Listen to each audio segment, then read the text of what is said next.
2019 ఎన్నికల ముందు ఎంతో ప్రాముఖ్యత చెందిన కోడికత్తి కేసు, అంటే జగన్ మీద వైజాగ్లో దాడి జరిగింది, కోడికత్తితో దాడి జరిగిందనే విషయం అప్పట్లో ఎంతో సంచలనానికి దారితీసింది. దాంట్లో ఒక నిందితుడిగా ఆరంభింపబడ్డ కోడికత్తి శ్రీను అప్పటి నుంచి కూడా ఇప్పటి వరకు జైలు శిక్షణ అనుభవిస్తున్నాడు.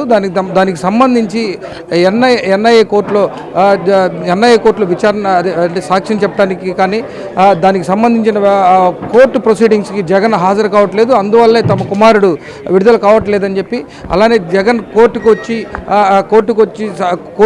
ఆ విచారణలో పాల్గొనాలని, లేకపోతే ఎన్ఓసి ఇచ్చి తమ కొడుకుని విడుదల చేయించాలని చెప్పి కూడా వాళ్ళ కుటుంబం కోరుతుంది. అయితే ఇప్పటి వరకు కూడా అటువంటి కార్యాచరణ ఏం జరగలేదు. దానికోసమే వారు ఈరోజు అంటే అమర నిరాహార దీక్ష కార్యక్రమాన్ని చేపడుతున్నారు గత 2 రోజులుగా. అయితే దానికి సంబంధించి అంటే జైల్లో కోడికత్తి శ్రీనివాస్ అమర నిరాహార దీక్ష చేపడుతుంటే వారికి అంటే కోడికత్తి శ్రీనికి సంఘీభావంగా వారి తల్లి సావిత్రి, అలానే వారి తమ్ముడు రాజు ఇద్దరు కూడా ఇక్కడ అమర నిరాహార దీక్ష అయితే చేపడుతున్నారు. అసలు వారిని అడిగి తెలుసుకుందాం అసలు దీనికి సంబంధించి అసలు వారు ఏం కోరుకుంటున్నారు, జగన్ నుంచి వారికి ఎటువంటి అవకాశం, అంటే జగన్ నుంచి వారికి ఎటువంటి అంటే విచారణకు రావడం కోరుకుంటున్నారా, లేకపోతే ఎన్ఓసీనా, లేకపోతే అసలు వారి తమ్ముడు కేసులో అసలు ఎటువంటి పరిణామాలు చోటు చేసుకుని అడిగి తెలుసుకునే ప్రయత్నం చేద్దాం. సార్ చెప్పండి, అంటే ఇప్పుడు మీరు అసలు అంటే కోడికత్తి కేసు జరిగినప్పటి నుంచి కూడా అంటే ఇప్పటికి మీ తమ్ముడికి జరిగిన అన్యాయం ఏంటి, అసలు మీరు ఏం కోరుకుంటున్నారు? ఈ కోడికత్తి కేసు జరిగి సుమారు 5 సంవత్సరాలు అయిందండి. 5 సంవత్సరాలు మాది పేదరికం, దళిత కుటుంబము. జగన్మోహన్ రెడ్డి గారు న్యాయం చేయాల్సిన అవసరం ఉంది, కానీ ఆయన న్యాయం చేయట్లేదు. మేము ఈ రాష్ట్రంలో అన్ని న్యాయస్థానాలకు కూడా తిరిగాము, న్యాయం జరుగుతుందని. ఏ న్యాయస్థానం కూడా స్పందించిపోవడానికి కారణం ఏంటంటే జగన్మోహన్ రెడ్డి గారు మీద అది ఏం చేస్తారని భయం చెప్పినా స్పందించలేదు. అధికారంలో పార్టీ ఉంది కాబట్టి దానికి అనుకూలంగా పనిచేస్తున్నాయి. అందుకని మేము మా తమ్ముడు 5 సంవత్సరాల నుంచి మగ్గిపోతున్నాడు, మా పరిస్థితి బాగోలేదు. కేవలం మాకు న్యాయం జరగాలంటే అని అమర నిరాహార దీక్ష చేస్తేనే మనకు న్యాయం జరుగుతుందని చెప్పేసి విజయవాడలోనే చేద్దామని నిర్ణయించుకున్నామండి. విజయవాడ నిర్ణయించి కూడా అమర నిరాహార దీక్షలో కూర్చున్నాము. అయితే పోలీసు వారు మాత్రం మాకు ఎన్నో టార్చర్ పెట్టి, ఎన్నో ఇబ్బందులు పెట్టి మమ్మల్ని ఎత్తుకుపోయి ఎక్కడో మారుమూల ప్రాంతాలు పడేద్దామని చూస్తున్నారండి. అటువంటి సమయంలో దేవుడి దయ వల్ల మన సమతాదళ నాయకుల్ని మేము సంప్రదించామండి. ఇంతవరకు కూడా ఆ నాయకులు మనకి కాపాడ్డారు. ఈ సభకి వచ్చి అమర నిరాహార దీక్ష జగన్ గారు కోర్టుకి రావాలి, సాక్ష్యం చెప్పాలి, మా తమ్ముడిని విడిపించాలి, ఇదే మా లక్ష్యం. మీరు చెప్పండి, అంటే గత 5 సంవత్సరాలుగా మీ చిన్న కుమారుడు జైల్లో మగ్గుతూ ఉన్నాడు. అసలు మీరు ఏం కోరుకుంటున్నారు, మీకు ఎటువంటి న్యాయం జరగాలని కోరుకుంటున్నారు, దేనికి అమర నిరాహార దీక్ష చేస్తున్నారు? ముఖ్యమంత్రి గారు జగన్ గారు రావాలండి, సాక్ష్యం చెప్పాలండి, నా కొడుకుని విడుదల చేయాలండి, మమ్మల్ని ఆదుకోవాలండి. అంటే మీకు న్యాయం జరుగుతుందని మీరు అనుకుంటున్నారా? జరుగుతుంది. అయితే ఇప్పుడు అంటే వారి తల్లిదండ్రులు అయితే వారికి న్యాయం జరగాలని చెప్పి అమర నిరాహార దీక్ష చేయడం జరిగింది. అలానే జనసేన నుంచి కూడా వారికి సంఘీభావంగా జనసేన విజయవాడకి సంబంధించిన నాయకులు పోతిన మహేష్ గారు ఇక్కడ మనతో అందుబాటులో ఉన్నారు. అసలు మహేష్ గారిని అడిగి తెలుసుకుందాం. మహేష్ గారు, అసలు అంటే ఇప్పుడు దీనికి సంబంధించి, ఈ కేసుకు సంబంధించి వీళ్ళు ఎటువంటి న్యాయం కోరుకుంటున్నారు, అసలు దీనికి మీరు ఎటువంటి సంఘీభావాన్ని అయితే తెలియజేయాలని? ఎవరైతే జనపల్లి శ్రీనివాస్ అలియాస్ కోడికత్తి శ్రీను ఉన్నారో ఆయన 5 సంవత్సరాల నుంచి మరి విచారణను కూడా ఎదుర్కోకుండా, కోర్టులోనే బెయిల్ కూడా రాకుండా మగ్గిపోతూ చివరికి న్యాయం కోసం ఈ రోజున జైల్లోనే వారు కూడా నిరసన దీక్ష చేస్తూ ఉన్నారు. మరి వారికి మద్దతుగా వారి తల్లిగారు, వారి సోదరుడు కూడా ఇక్కడ ఈ రోజున నిరసన దీక్ష చేశారు. న్యాయం కావాలి. జగన్మోహన్ రెడ్డి గారు జనపల్లి శ్రీనివాస్ని రాజకీయంగా వాడుకొని వదిలేశారు, అక్రమంగా ఈ కేసులో ఇరికించారు. అభంశుభం తెలియనటువంటి శ్రీను జీవితంతో చెలగాటమాడి కావాలనే కోర్టుల్లో మగ్గేలాగా మరి పెద్ద పెద్ద లాయర్లను పెట్టుకొని బెయిల్ కూడా రాకుండా అడ్డుకుంటున్నటువంటి దుర్మార్గమైనటువంటి చర్యని ఈ రోజున వారి తల్లి, వారి సోదరుడు ఈ రోజున పూర్తిగా వ్యతిరేకిస్తూ ఉన్నారు. న్యాయం జరగాలని కోరుకుంటా ఉన్నారు. వారికి ఈ రోజున సమతా సైనిక్ దళ్ మరి మహేష్ గారు, వారి కార్యవర్గం మొత్తం కూడా పెద్ద ఎత్తున అండగా నిలబడి వారికి న్యాయం జరిగే విధంగా పోరాటం చేయడానికి అండగా నిలబడ్డారు. అదేవిధంగా వారి లాయర్ సలీం గారు కూడా ఈ కేసులో ఏదో రకంగా బెయిల్ తీసుకురావాలి, జనపల్లి శ్రీనివాస్కి న్యాయం జరగాలని పోరాటం చేస్తున్నారు. వారి పోరాటానికి జనసేన పార్టీ తరఫున మా పూర్తి సంఘీభావం తెలియజేస్తున్నాం, మా అండగా కూడా నిలబడతాం. ఈ అంశాన్ని పార్టీ అధ్యక్షులు పవన్ కళ్యాణ్ గారి దృష్టిలో, అదేవిధంగా మా పిఎస్సి చైర్మన్ నాదెండ్ల మనోహర్ గారి దృష్టిలో కూడా పెడతాం. ఖచ్చితంగా వారి తల్లిదండ్రులకి వారి సోదరుడికి కూడా అండగా నిలబడతామని తెలియజేస్తున్నాం. జగన్మోహన్ రెడ్డి గారిని ఒకటే ప్రశ్నిస్తా ఉన్నా, 1,00,000 కోట్లు కొట్టేసినటువంటి మీరు 16 నెలలు మాత్రమే జైల్లో ఉన్నారు, బెయిల్ మీద బయటకు వచ్చారు, ప్రచారం చేసుకున్నారు, ముఖ్యమంత్రి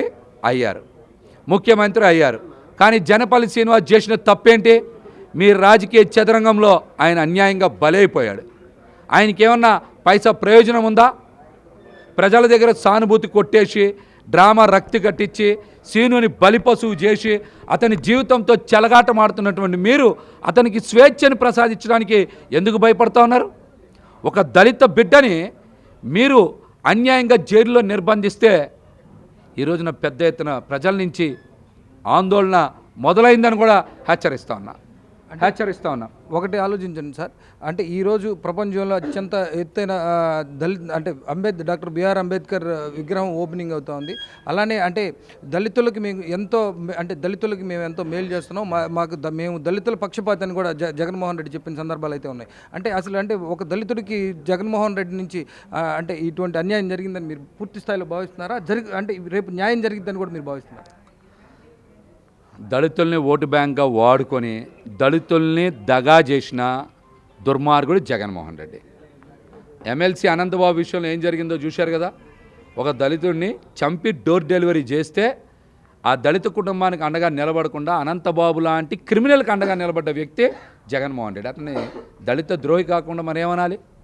గుంటూరులో అమరావతి కోసం ఉద్యమం చేసినటువంటి దళిత రైతుల మీదనే SC/ST చట్టాన్ని ప్రయోగించి వాళ్ళని జైల్లో పెట్టినటువంటి దుర్మార్గుణ్ణి దళిత ద్రోహి కాకుండా మరి ఏమనాలి? అంబేద్కర్ గారి పేరుని కోనసీమ జిల్లాలో పెట్టడానికి అల్లర్లు సృష్టించి కొన్ని వర్గాల మధ్య చిచ్చు రేపి రాజకీయంగా చలికాచుకోవాలనుకున్నటువంటి వ్యక్తి జగన్మోహన్ రెడ్డి. అతను ముమ్మాటికి దళిత ద్రోహే.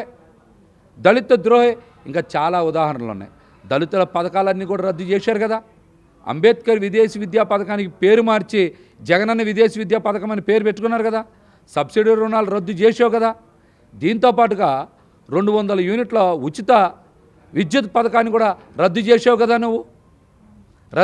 కదా. ఇట్లాంటి దుర్మార్గాలని దళితుల పట్ల చేయలేదా? ఈ రోజున కోడికత్తి శ్రీను అలియాస్ జనపల్లి శ్రీను కూడా అన్యాయం చేసావు కదా. ఏదో కత్తి గీసుకుంది ఎలాగా పేక తెగిపోయేది అని సినిమా రక్తి కట్టించి హైదరాబాద్ వెళ్ళి నువ్వు మళ్ళీ ఆంధ్రప్రదేశ్కి వచ్చి సింపతి గెయిన్ చేసి ప్రజల సానుభూతిని పొంది ఓట్ల కింద మలుచుకున్నావు కదా. ఇంకా శ్రీనుని నిర్బంధించడం ఏంటి? 1,00,000 కోట్లు కొట్టేసి నీకేమో 16 నెలలు జైలు, అభంశమయం తెలియనటువంటి శ్రీనుకి 5 సంవత్సరాలు జైలు ఏంటి? నిజంగా వాళ్ళ అన్నగారు చెప్తా ఉన్నారు, ఈ కేసులో ఎంత శిక్ష పడినా కూడా 2 ఏళ్ళు కూడా పడదు. కావాలని ఎన్ఐఏ కోర్టుకి హాజరు కాకుండా ఈ కేసుని పక్కదారి పట్టిస్తూ సూనిని బయటికి రాకుండా చేస్తున్నది జగన్మోహన్ రెడ్డి అని చెప్తా ఉన్నారు. ఇది ఆరోపణ కాదు, వాస్తవం. మీరు కోర్టుకి ఎందుకు హాజరు కావట్లా? ఎందుకు వాంగ్మూలం ఇయ్యట్లా? దీనికి సమాధానం చెప్పుకోవాల్సిన బాధ్యత జగన్మోహన్ రెడ్డి గారి మీద ఉంది. ఈ రోజున అంబేద్కర్ గారి విగ్రహం మీరు ఆవిష్కరించి ఇలాంటి శ్రీను లాంటి వ్యక్తికి అన్యాయం చేస్తే మీకు ఖచ్చితంగా రాష్ట్ర ప్రజల చేతిలో ఘోర అవమానం తప్పదు. దళితులు మిమ్మల్ని వ్యతిరేకిస్తారు. దళితులు మొత్తం కూడా ఈ రోజున జగన్మోహన్ రెడ్డి చేసిన కుట్రల్ని గ్రహించారు. దళిత ద్రోహి అని ఈ రోజున వారందరూ కూడా వ్యతిరేకిస్తూ ఉన్నారు. తొందరలోనే జగన్మోహన్ రెడ్డి గారికి తగిన రీతిలో బుద్ధి చెప్తారని కూడా ఈ సందర్భంగా తెలియజేస్తా ఉన్నా. అంటే ఈ జగన్మోహన్ రెడ్డి ఈరోజు అంటే 125 అడుగుల విగ్రహం, అంబేద్కర్ విగ్రహాన్ని ఈరోజు ఆవిష్కరిస్తున్నారు. అటువంటి సందర్భంలో ఒక దళిత యువకుడికి ఇటువంటి పరిస్థితి ఎదురవటం చాలా దారుణమైన విషయం కూడా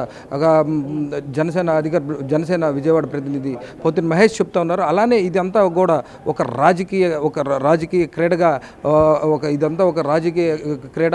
ఈ ఎత్తుగడల్లో భాగంగానే కోడికత్తి శ్రీనివాస్ని ఇన్ని రోజులు కూడా జైల్లో పెట్టడం జరుగుతుందని కూడా మనకు తెలియజేస్తూ ఉన్నారు. మొత్తానికి కనుక చూసుకున్నట్లయితే ఈ కోడికత్తి శ్రీనికి ఎన్ఓసి ఇవ్వటం కానీ అలానే ఎన్ఐ కోర్టులో సాక్ష్యం చెప్పి